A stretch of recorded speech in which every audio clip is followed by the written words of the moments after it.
Bab 6. Bergabunglah dengan perusahaan. Yeven mengerutkan kening dan merasakan seseorang menatapnya. Saat dia menoleh, matanya menunjukkan keganasan seperti binatang, dan dia bertemu dengan tatapan mengintip Chen Zhentian. Ketakutan akan kematian langsung menyelimuti Chen Zhentian, seolah sabit kematian diletakkan di lehernya, dan menghilang dalam sekejap mata. Ilusi, bukannya dia hanya orang desa saja. Setelah melihat sekeliling, Chen Zhentian berbalik dan berjalan ke kerumunan. Setelah Surwoksu mengajak Yeven makan, mereka berjalan-jalan di sekitar beberapa pusat perbelanjaan di daerah sekitarnya. Hari sudah malam ketika mereka sampai di rumah.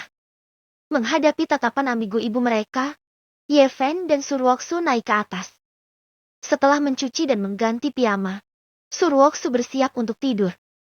Setelah berbelanja selama sehari, dia sangat lelah meskipun dia seorang wanita. Yeven secara alami melihat kelelahan Surwoksu dan menunggu sampai dia tertidur. Yeven diam-diam memasuki kamar Surwoksu dan menggunakan energinya sendiri untuk membantu Surwoksu menghilangkan rasa lelahnya. Melihat senyum manis di wajah Surwoksu yang perlahan-lahan menjadi rileks, Yeven sedikit linglung dan diam-diam bersumpah bahwa dia pasti akan melindunginya. Keesokan harinya, Surwoksu bangun dengan segar. Kakinya, yang dia pikir akan terasa sakit, ternyata sangat ringan, yang mengejutkan Surwoksu. Melihat Surwoksu, Yeven bertanya sambil tersenyum. Bagaimana tidur istriku tadi malam? Surwoksu memandang Yeven dengan curiga dan bertanya. Apakah kamu menyelinap ke kamar saat aku sedang tidur kemarin? Tidak. Bagaimana mungkin? Jangan bicara omong kosong. Yeven langsung menyangkalnya 3 kali. Benarkah? Surwoksu masih curiga. Melihat mata Surwoksu yang tajam, Yeven merasa bersalah dan dengan cepat berkata. Sarapan sudah siap. Istriku, turun dan makan. Hemah, sepertinya kamu juga tidak berani. Sambil mendengus sedikit, Surwoksu berjalan ke bawah dengan kepala terangkat tinggi. Yeven menepuk dadanya dan diikuti dengan rasa takut di wajahnya. Sarapan seperti biasa, penuh cinta dari Yeven. Surwoksu, yang sudah pernah meninggal 1 kali, tidak peduli lagi. Sambil menikmati sarapan yang lezat, Yeven tiba-tiba berkata, Istriku, aku ingin membicarakan sesuatu denganmu. Hah? Surwoksu memandang Yeven dengan ragu. Yang lain juga melirik penuh rasa ingin tahu.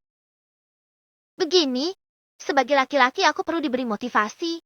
Jadi aku ingin bekerja di perusahaanmu. Dan setiap detik aku tidak melihatmu di rumah membuatku ingin gila.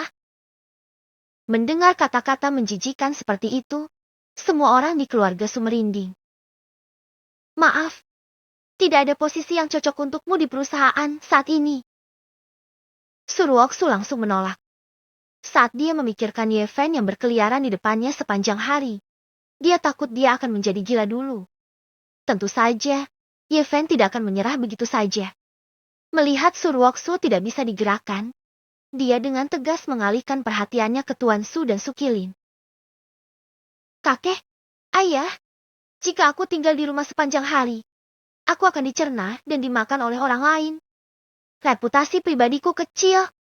Jika ada rumor bahwa menantu dari keluarga Su adalah orang yang lemah, itu akan menjadi dosaku. Tuan Su berkata dalam-dalam. Xiaofen benar. Sukilin pun menyetujuinya dan merasa bahwa Yeven masih memiliki kelebihan. Setelah berpikir sejenak, Sukilin berkata. Luoksu, ada begitu banyak departemen di perusahaan. Tolong urus dan aturlah. Terima kasih kakek dan ayah atas dukunganmu.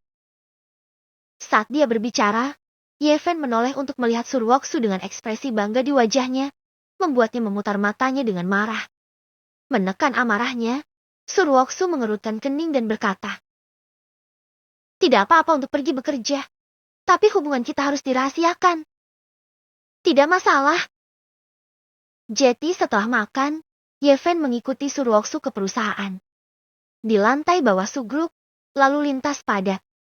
Surwoksu dengan cepat berkata, Cepat tiarap dan jangan biarkan siapapun melihatmu. Meskipun Yeven enggan, dia tetap tiarap dengan patuh.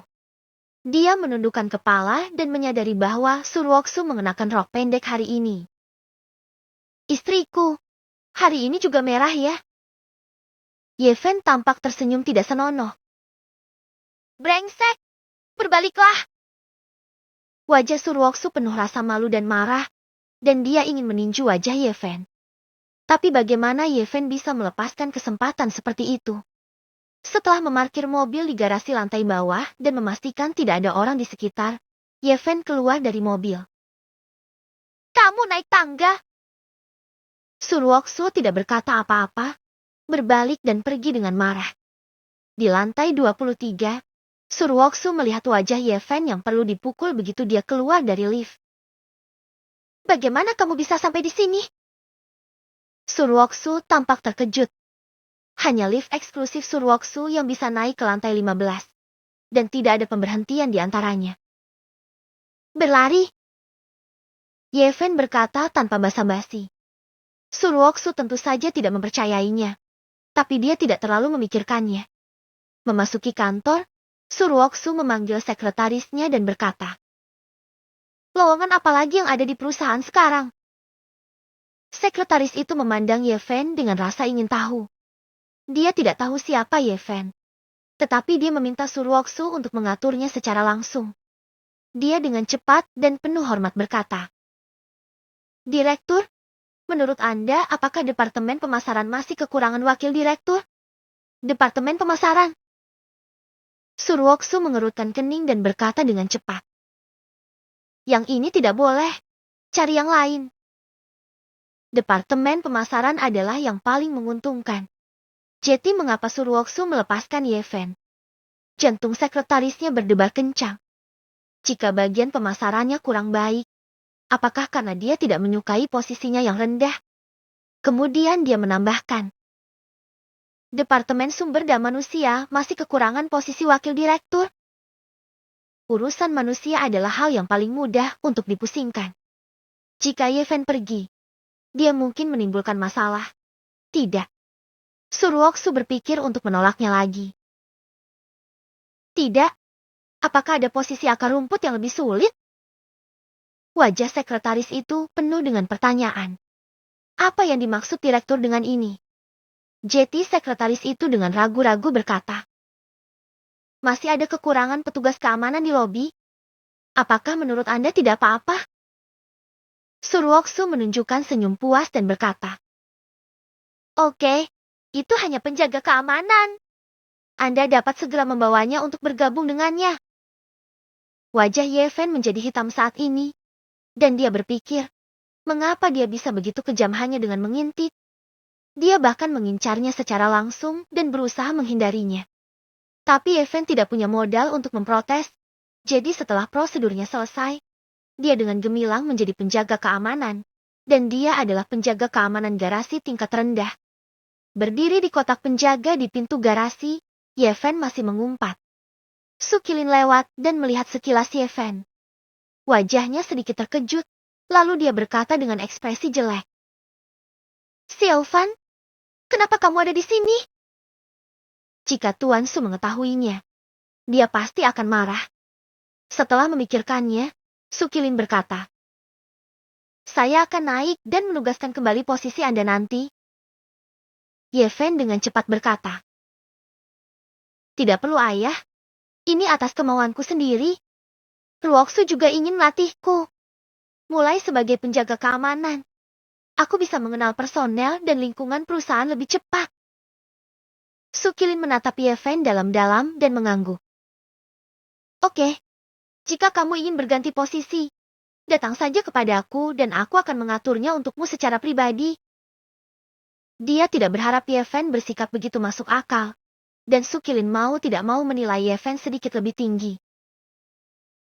Terima kasih, ayah. Setelah melihat mobil Sukilin pergi, Yeven tiba-tiba menunjukkan seringai di wajahnya. Sayang, jika kamu tidak baik, jangan salahkan aku karena tidak adil. Rumah sakit pusat Sungaihan. Di bangsal khusus, beberapa pria kekar menjaga jendela. Apakah kamu sudah mengetahui siapa yang menyelamatkanku hari itu? Luo Feifei bertanya.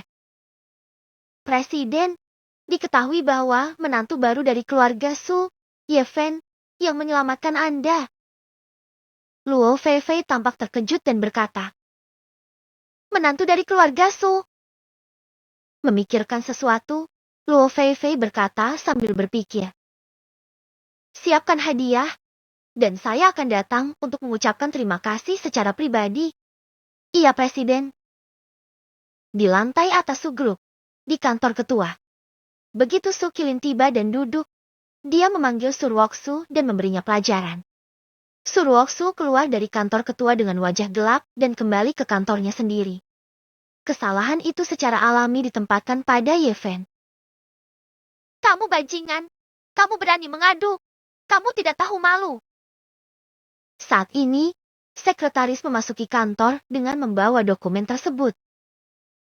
Direktur, orang-orang dari investasi Gentian telah tiba dan menunggu Anda di ruang konferensi.